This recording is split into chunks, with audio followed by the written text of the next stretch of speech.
আসসালামু আলাইকুম viewers, welcome to my channel. আমি কাউসারা নূপুর আজ নিয়ে এসেছি এই গরমে একেবারে প্রাণ ঠান্ডা করা ফ্রুট কাস্টার্ডের রেসিপি। আসুন দেখে নিই কীভাবে এই ফ্রুট কাস্টার্ড তৈরি করতে হয় এবং খুব সহজে অল্প কিছু উপকরণ দিয়ে তৈরি করে ফেলবো আমরা খুব ঝটপট ফ্রুট কাস্টার্ড।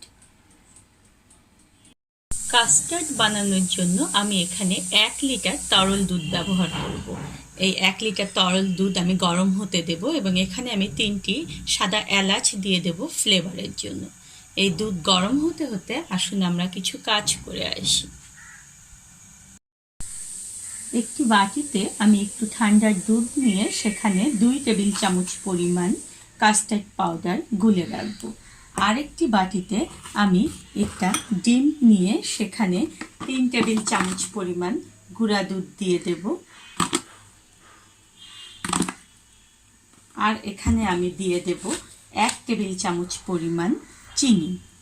আর দুধ গরম যখন হয়ে যাবে তখন সেখানে আমরা পরিমাণ মতো আবার চিনি দিয়ে দেব। দুধটা যখন খুব সুন্দর করে বলক চলে এসেছে তখন আমার যে কাস্টার্ড পাউডারটা আমি গুলে নিয়েছিলাম সেটা এভাবে ধীরে ধীরে দেব এবং এটা নাড়তে থাকবো। এটা আপনারা কখনোই একসঙ্গে দিতে যাবেন না, এভাবে ধীরে ধীরে নাড়বেন এবং দেবেন। এভাবে এখন এটাকে আমি খুব সুন্দর একটু জাল তুলে নেব। এর মধ্যে কিন্তু মনে রাখবেন আমরা কিন্তু চিনি দেইনি, এই ফাঁকে আমরা এখানে স্বাদ অনুযায়ী চিনি দিয়ে দেব। আমি এখানে 2 টেবিল চামচ পরিমাণ চিনি দিয়ে দিলাম, কারণ ফ্রুটসের মধ্যে কিন্তু অনেকটা সুগার থাকে, সেটার জন্য আমাদের কাস্টার্ড কিন্তু অনেকটা মিষ্টি হয়। এখন এটা আমরা এভাবে নেড়ে চেড়ে আগে বলক তুলে নেব।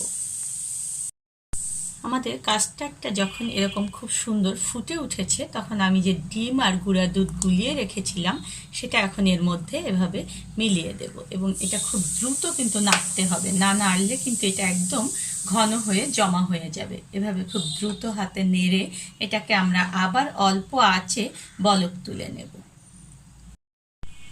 আমার পুরো কাস্টার্ডটা খুব সুন্দর করে বলক চলে এসেছে। এখন আমি খুব সামান্য পরিমাণ লবণ এটার মধ্যে দিয়ে দিলাম। অল্প একটু লবণ দিলে কাস্টার্ডের টেস্টটা অনেক খুব সুন্দর হয়।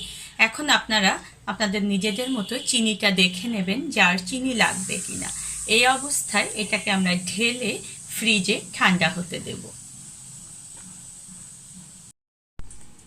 3 ঘন্টা আমি ফ্রিজে এটাকে একদম ঠান্ডা হতে দিয়েছিলাম। এটা খুব সুন্দর, দেখুন একদম খুব সুন্দর ঠান্ডা হয়ে গিয়েছে এবং খুব সুন্দরভাবে এটা জমে গিয়েছে। এখন আমি কিছু ফ্রুটস এখানে কেটে রেখেছি। আমি এখানে কলা, আঙ্গুর, আপেল এবং বেদানা খুব সুন্দর করে কেটে নিয়েছি। আপনারা ইচ্ছে মতো ফ্রুটস এখানে মিলাতে পারবেন। আমি এখানে একে একে সব ফ্রুটসগুলো এখন মিলিয়ে দিচ্ছি। আমি প্রথমে আপেলগুলো দিয়ে দিলাম, এরপরে আমি এখানে দিয়ে দেব কলা, এখন এর মধ্যে আঙ্গুর এবং আমি আমার বেদানাগুলো কিছুটা রেখে বাকিটা এখানে মিলিয়ে দিলাম। এখন এই সব উপকরণগুলো খুব সুন্দর করে এভাবে করে আমরা মিলিয়ে নেব।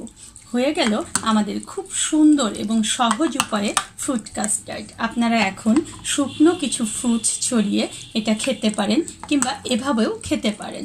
দেখুন হয়ে গেল কত সহজে আমাদের ফ্রুটস কাস্টার্ড। এভাবে করে আমরা এখন এটা পরিবেশন করব।